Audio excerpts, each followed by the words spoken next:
বিশ্বকবি রবীন্দ্রনাথ ঠাকুরের শ্যামলী কাব্যগ্রন্থের অন্তর্গত কবিতা হঠাৎ দেখা। রেলগাড়ির কামরায় হঠাৎ দেখা, ভাবিনি সম্ভব হবে কোনোদিন।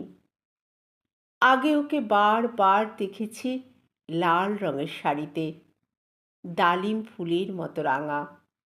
আজ পরেছে কালো রেশমের কাপড়, আঁচল তুলেছে মাথায়, দোলন চাপার মতো চিকন গৌর মুখখানি ঘিরে।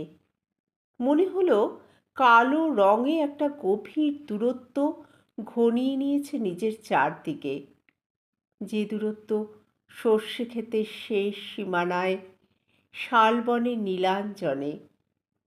থমকে গেল আমার সমস্ত মনটা। চেনা লোককে দেখলেম অচেনার গাম্ভীর্যে। হঠাৎ খবরের কাগজ ফেলে দিয়ে আমাকে করলে নমস্কার। সমাজবিধির পথ গেল খুলে, আলাপ করলেম শুরু। কেমন আছো? কেমন চলছে সংসার? ইত্যাদি। সে রইল জানলার বাইরের দিকে চেয়ে, যেন কাছের দিনের ছোঁয়াচ পার হওয়া চাহনিতে। দিলে অত্যন্ত ছোট দুটো একটা জবাব, কোনোটা বা দিলেই না।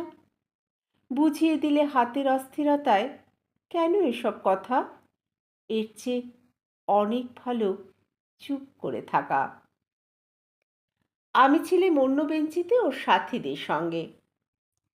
এক সময় আঙুল নেড়ে জানালে কাছে আসতে, মনে হলো কম সাহস নয়। বসলুম ওর এক বেঞ্চিতে।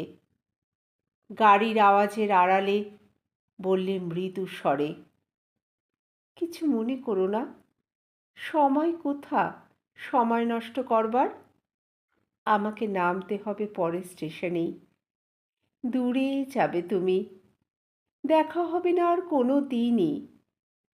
তাই যে প্রশ্নটার জবাব এতকাল থেমে আছে, শুনবো তোমার মুখে। সত্যি করে বলবে তো?